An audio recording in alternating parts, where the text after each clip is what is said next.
Assalamualaikum warahmatullahi wabarakatuh. Jalan-jalan ke sirkuit Mandalika, jangan lupa memakai sepatu. Halo teman-temanku semua, semoga kalian diberikan kesehatan selalu. Amin. Jadi teman-teman, di video kali ini Abang akan membahas lanjutan manga Kimetsu no Yaiba chapter 197 sampai 199. Tapi sebelum itu, Abang akan sedikit memberi informasi yang tentu saja ini masih berkaitan dengan anime dan manga Kimetsu no Yaiba. Nah, kali ini Abang akan membahas lokasi tempat Tanjiro dan kawan-kawan melakukan misi di season kedua anime Kimetsu no Yaiba. Yang kita sudah tahu lokasi ini adalah distrik merah Yoshiwara. Nah, lokasi ini ternyata bukan fiksi atau buatan ya, tapi di dunia nyata memang ada. Nah, yang kita lihat di Kimetsu no Yaiba ini adalah gambaran distrik Yoshiwara pada tahun 1618 silam. Dan percis seperti di cerita anime dan manga Kimetsu no Yaiba, distrik ini adalah pusat perdagangan wanita di mana Shigermo menjual wanita-wanita miskin ke dalam bisnis prostitusi. Lalu setelah dikeluarkan undang-undang anti prostitusi pada tahun 1957, akhirnya area tersebut menjadi lokasi yang terlupakan. Dan gambarannya sekarang seperti ini ya. Oke teman-teman, itulah informasi yang bisa Abang bagikan kepada kalian semua. Mudah-mudahan bisa menambah wawasan kalian semua. Dan sekarang kita langsung saja meluncur ke pembahasannya. Awal kisah manga Kimetsu no Yaiba chapter 197 memperlihatkan keresahan sang Raja Iblis Muzan karena biasanya serangan selain dari pedang yang berwarna merah milik Yorichi tidak akan mempan padanya, dan saat beregenerasi pun tidak akan membuatnya jadi kelelahan. Tapi kini karena keempat obat yang ada di dalam tubuhnya tersebut membuat serangan biasa yang tidak efektif pun menjadi sangat efektif dan melukainya. Muzan pun tidak menyangka bahwa Tamayo bisa membuat ramuan kuat tersebut dalam waktu singkat. Dan racun ini berbeda dengan racun untuk melawan Doma, sehingga butuh waktu lama untuk menganalisa dan menetralkannya. Kemudian di panel berikutnya, diperlihatkan ketika Tanjiro mengira bahwa sang Raja Iblis berhenti karena obat Tamayo bekerja. Di saat itulah, tiba-tiba Muzan mengeluarkan serangan kejutan yang benar-benar tidak disadari oleh Tanjiro maupun Obanai Iguro, sehingga mereka berdua pun terkena serangan tersebut. Efek serangan ini pun membuat Tanjiro terlihat sangat menderita. Tubuhnya kejang-kejang dan dirinya tidak bisa bernafas karena paru-parunya remuk. Selain Tanjiro dan Obanai Iguro, serangan kejutan ini pun membuat salah satu gagak hitam pembawa pesan Kirya Ubuyashiki pun ikut terbunuh.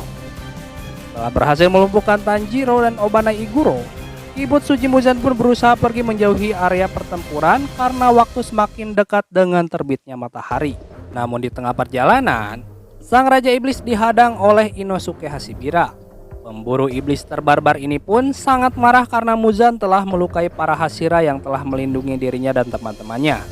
Dia pun menyebutkan bahwa Gyome Himejima telah kehilangan satu kakinya. Lalu Gyuto Mioka telah kehilangan satu lengannya. Dan ia juga mengira bahwa temannya Tanjiro telah tewas dibunuh oleh iblis yang ada di hadapannya tersebut. Jadi ia meminta Muzan untuk mengembalikan kaki, tangan, dan nyawa mereka semua. Jika Muzan tidak bisa melakukan itu, maka Muzan harus membayarnya dengan jutaan kematian. Kemudian di panel berikutnya, diperlihatkan sang Raja Iblis mencoba menyerang Inosuke dengan semua tentakelnya.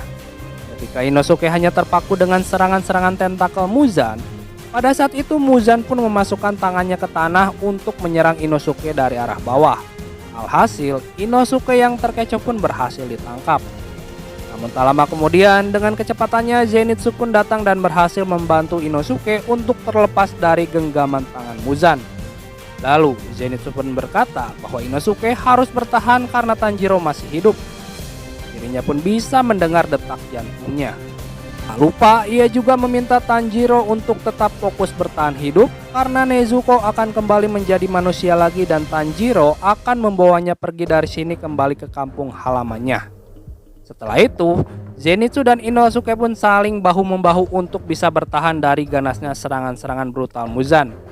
Di sisi lain, Tanjiro yang masih terbaring di tanah diperlihatkan menusuk dirinya sendiri dengan pedangnya yang memerah dengan harapan tindakannya tersebut dapat menghentikan serangan dan kejang-kejang di tubuhnya. Di saat Tanjiro melakukan hal tersebut, di lain sisi diperlihatkan Zenitsu dan Inosuke yang terluka parah karena serangan-serangan Muzan berusaha bangkit kembali. Selain mereka berdua, di tempat yang tak jauh sang pilar air Gyutomyoka dan sang pilar batu Gyome Himejima bangkit kembali demi terbitnya fajar. Lanjut ke chapter berikutnya, diperlihatkan Zenitsu dan Inosuke bersama-sama menyerang Muzan dengan masing-masing teknik pernafasannya. Pada satu momen, Zenitsu berhasil melukai tubuh Muzan menggunakan teknik ciptaannya, yaitu bentuk ketujuh Hono Ikazuchi no Kami. Namun serangan tersebut dirasanya tidak cukup untuk memberikan dampak seperti yang dilakukan pedang yang memerah. Kemudian di panel berikutnya, diperlihatkan Muzan pun kembali mengeluarkan serangan kejutan. Untungnya kali ini ketika hal itu terjadi, Tanjiro pun dengan tepat waktu datang untuk menyelamatkan Inosuke. Lalu Tanjiro pun kemudian menyerang habis-habisan Muzan dengan ke-12 teknik pernapasannya secara terus-menerus. Hingga akhirnya Muzan pun terpojok di sebuah tembok bangunan setelah Tanjiro berhasil menancapkan pedangnya tepat ke arah tubuh Muzan. Ketika tangan kiri Muzan akan menyerang Tanjiro, di saat itu tiba-tiba Kanroji datang dan memutus tangan tersebut dengan kekuatannya. Lalu ketika tangan kanannya akan menyerang Kanroji, tiba-tiba Sanemi datang dan menebas tangan kanannya tersebut. Kemudian setelah kedua tangannya terputus, Muzan pun mencoba menelan kepala Tanjiro dengan mulutnya yang sangat besar. Tapi hal itu tidak terjadi karena Obanai Igoro datang dan mengorbankan tubuhnya sendiri untuk menyelamatkan Tanjiro. Sanemi pun berkata, "Fajar akan segera tiba, jadi tahanlah seperti itu."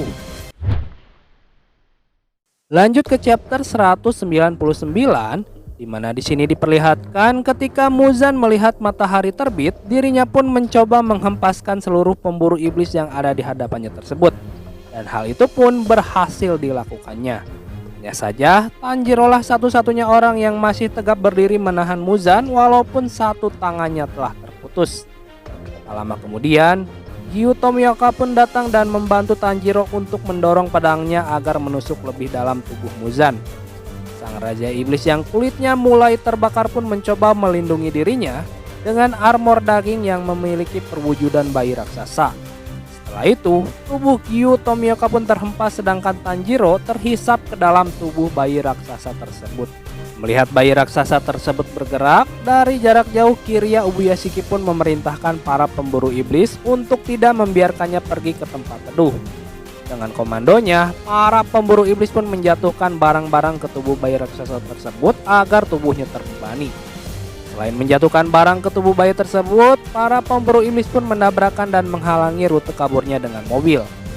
Namun, tiga cara tersebut belum efektif karena si bayi mencoba memukul para pemburu iblis. Untungnya di saat yang tepat sang pilar angin pun menebas satu tangannya sehingga tidak kembali menimbulkan korban jiwa. Kemudian ketika bayi raksasa tersebut mulai memanjat bis, tiba-tiba dari arah belakang Gyome dengan dibantu para Kakushi menarik si bayi itu dengan rantai yang diikat ke lehernya. Alhasil bayi tersebut pun terbaring di tanah. Setelah usaha memanjat bis gagal, lalu bayi tersebut pun terlihat mencoba kabur melalui jalur bawah yaitu ke tanah. Melihat hal tersebut, Gyome pun segera memerintahkan semua para pemburu iblis untuk menyerang dan menguras seluruh kekuatan Muzan. Mendengar hal tersebut, Tomioka, Sanemi, dan Obanai Igoro pun secara bergantian menyerang bayi tersebut dengan kekuatan yang tersisa. Kemudian di panel berikutnya diperlihatkan rantai untuk menarik bayi raksasa tersebut tiba-tiba terputus. Sehingga mereka pun menganggap apa yang telah mereka lakukan itu percuma. Namun tak lama kemudian dari dalam tubuhnya Tanjiro pun menyerang bayi raksasa tersebut dengan pedangnya yang memerah. Sehingga bayi tersebut pun terlihat sangat kesakitan. Dan pada akhirnya teriknya cahaya matahari pun membuat armor daging Muzan berwujud bayi raksasa itu perlahan-lahan hancur dan menghilang jadi debu. Lalu bagaimanakah kisah selanjutnya? Oke teman-teman, demikianlah pembahasan manga Kimetsu no Yaiba chapter 197 sampai 199. Terima kasih buat kalian yang sudah mampir dan menonton video ini sampai selesai. Dan akhir kata, wassalamualaikum warahmatullahi wabarakatuh.